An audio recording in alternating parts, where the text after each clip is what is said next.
इस लेक्चर में हम टर्मिनेटिंग, रिकरिंग और नॉन टर्मिनेटिंग डेसिमल्स की डेफिनेशन डिस्कस करेंगे। तो देखते हैं सबसे पहले टर्मिनेटिंग डेसिमल्स कौन से होते हैं। टर्मिनेटिंग ऐसे डेसिमल्स होते हैं which has only a finite number of digits in the decimal part, यानी पॉइंट के बाद जिसमें फाइनाइट नंबर ऑफ डिजिट्स हों, यानी ऐसे नंबर्स जो काउंटेबल हो, जो गिने जा सकें, पॉइंट के बाद इतने नंबर्स आ रहे हों कि वो गिने जा सकें, तो उसको हम कहते हैं टर्मिनेटिंग डेसिमल। जैसे यहाँ पे एग्जांपल देखते हैं हम 202.04। तो यह पॉइंट के बाद देखें कितने पार्ट्स ये डिजिटल पार्ट के बाद क्या आ रहा है, डेसिमल पार्ट के बाद क्या आ रहा है 0.04, जो कि क्या है, काउंटेबल है। क्योंकि पॉइंट के बाद 04 आ रहा है, दो ही नंबर से हम काउंट कर सकते हैं।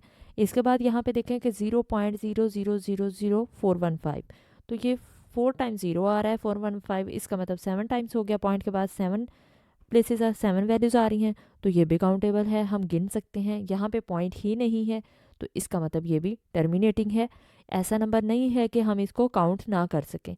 तो ऐसे नंबर जो काउंट कर सकें, पॉइंट के बाद भी वो वैल्यूज़ आ रही हों जो हम काउंट कर सकें, तो उसको हम कहते हैं टर्मिनेटिंग डेसिमल्स। ऐसी वैल्यूज़ जो पॉइंट के बाद काउंट हो सकें, उनको हम कहते हैं टर्मिनेटिंग डेसिमल्स। जैसे यहाँ पे अगर 1.000, तो 0 की पॉइंट के बाद अगर 4 वैल्यूज़ आ रही हैं, 0 आ रही हैं, तो भी इनकी कोई वैल्यू नहीं होती, ये नंबर 1 हो जाएगा। या फिर यहाँ पे 10 पॉइंट आ जाए, यहाँ पे 10.2 आ जाए, तो ये सारे नंबर्स क्या हैं, ये टर्मिनेटिंग है। क्योंकि पॉइंट के बाद अगर काउंटेबल हों वैल्यूज़, तो उसका मतलब वो टर्मिनेटिंग है। Since a terminating decimal can be converted into common fraction, so every terminating decimal represent a rational fraction. तो ये हमारे पास एक और नोट आ गया कि जो हमारे पास टर्मिनेटिंग डेसिमल्स होते हैं उनको हम कन्वर्ट कर सकते हैं फ्रैक्शन में। ऑब्वियस है कि यहाँ पे कैसे हो सकता है कि हम अगर ये पॉइंट हटा देते हैं तो 1 लगाते हैं, और पॉइंट के बाद कितनी वैल्यूज़ हैं, 2 हैं, तो इसका मतलब 2 ज़ीरोज़ आ जाएंगे, तो ये डिनोमिनेटर में 100 आ जाएगा। तो इसका मतलब ये क्या बन जाएगा, 20204, तो ये डिवाइड में 100 आ जाएगा। ये पी बाई क्यू की फॉर्म में आ गया, और पी बाई क्यू की फॉर्म में आ गया, तो इसका मतलब ये फ्रैक्शन बन जाएगी।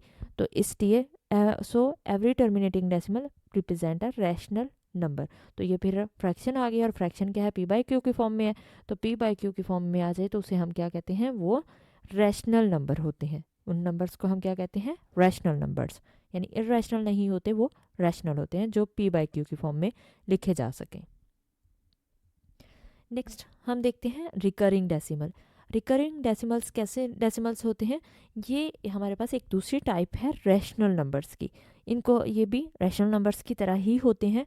इन जनरल रिकरिंग और periodic decimals is a decimal in which one और मोर डिजिट रिपीट इनडेफिनिटली, यानी आपके पास अगर कोई ऐसा नंबर आ रहा है जो हमारे पास पॉइंट्स की फॉर्म में है, लेकिन वो रिपीट हो रहा है, और वो अनकाउंटेबल है लेकिन वो रिपीट हो रहा है। जैसे एग्जांपल यहाँ पे 2.030303, फिर से 03 आ जाए, और फिर अप टू सोन। अब यहाँ पे देखिए कि हमारे पास 3-4 टाइम्स यही आ रहा है कि 03 आ रहा है, ये भी 0303, 4 टाइम्स हमारे पास 03 आ रहा है। अब हमारे पास एक आइडिया मिल गया हमें कि इसके बाद नेक्स्ट जो नंबर आएगा वो भी 03 ही होगा, क्योंकि ये रिपीट हो रहे हैं। तो ऐसे नंबर जो डेसिमल पॉइंट के बाद रिपीट हों, उनको हम रिकरिंग डेसिमल कहते हैं। ये भी एक रैशनल नंबर्स की फॉर्म में ही आता है, क्योंकि इनको हम सॉल्व कर सकते हैं। इनको हम कैसे सॉल्व करते हैं वो हम यहाँ पे तो डिस्कस नहीं करेंगे, लेकिन इनको हम सॉल्व कर सकते हैं। क्योंकि ये पॉइंट के बाद, अब आपको क्या याद रखना है इसमें, कि ऐसे नंबर्स जो पॉइंट के बाद अगर रिपीट हो रहे हैं, तो इसका मतलब बाय डेफिनेशन वो क्या होते हैं, रिकरिंग डेसिमल्स होते हैं। और इनका हम पॉइंट जो है वो रिमूव तो कर सकते हैं, लेकिन उसके लिए लॉन्ग प्रोसेस है। और यहाँ पे एक चीज़ और थी, so every recurring decimal represent a rational number, क्योंकि इनको हम रैशनल नंबर्स की फॉर्म में लिख सकते हैं। तो इसलिए ये क्या होते हैं, ये रिकरिंग डेसिमल्स जो होते हैं वो रैशनल नंबर्स को भी रिप्रेजेंट करते हैं। नेक्स्ट हमारे पास क्या आता है, non terminating decimals. A non terminating और non recurring decimal is a decimal which neither terminating nor it is recurring, ना तो वो टर्मिनेटिंग हो ना ही रिकरिंग हो। तो ऐसे डेसिमल्स को हम क्या कहते हैं, नॉन टर्मिनेटिंग डेसिमल्स। यानी ना तो उनके बाद पॉइंट के बाद जो वैल्यूज़ आ रही हैं, नंबर ऑफ़ वैल्यूज़ हैं, वो टर्मिनेट ना हो, ख़त्म ना हो, एंड ना हो, तो उनको हम नॉन टर्मिनेटिंग कहते हैं। और इसके अलावा रिकरिंग जो होती हैं वो रिकरिंग भी ना हो, नॉन रिकरिंग हो, यानी पॉइंट के बाद भी उनकी जो वैल्यूज़ हैं वो हमें आइडिया ना मिल सके। जैसे मैंने एग्जांपल दी थी 0.03003, अगर ये अप टू सॉन में आ रहा है तो इसका मतलब हमें नेक्स्ट पे आइडिया मिल सकता है, और ऐसे नंबर्स को हम रिकरिंग डेसिमल्स कहते हैं। तो यहाँ पे क्या हमें मिला कि ये ऐसे नंबर्स जो ना तो नॉन जो रिकरिंग भी ना हो और टर्मिनेटिंग भी ना हो, तो उनको हम नॉन टर्मिनेटिंग या फिर नॉन रिकरिंग डेसिमल्स कहते हैं। It is not possible to convert such a decimal into a common fraction. इनको हम कॉमन फ्रैक्शन में कन्वर्ट नहीं कर सकते।